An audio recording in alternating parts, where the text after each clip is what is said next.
Hey, what's going on, guys? I'm going to talk today about how people are attacking white squatter camps. Let me explain.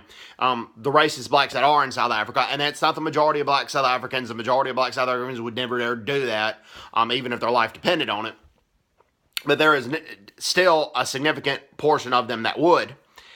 And what some of them will do is they'll go to these white squatter camps and they'll say threatening words or threatening stuff to the white people there. They'll try to attack. They'll throw rocks at the people that are living in these squatter camps just because they're white. And there was also, I mean, that's the physical attacks. And this one lady who, now this happened before she got to the camp, but before she got to the squatter camp, there were black children beating up her 5-year-old. Her 5-year-old. That's crazy.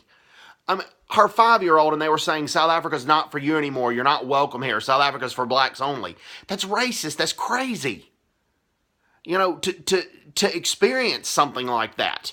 As I pointed out, are the vast majority of black South Africans like that? Absolutely not. Because in 1994, about 72 to 78% of black South Africans wanted the white South Africans to stay, and they didn't want the whites to be kicked out of South Africa.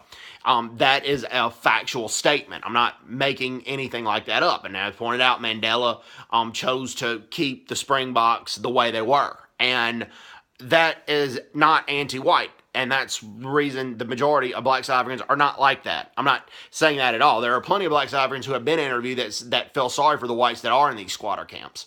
And I wish the media would talk more about those people as well. People like that are saying things like that.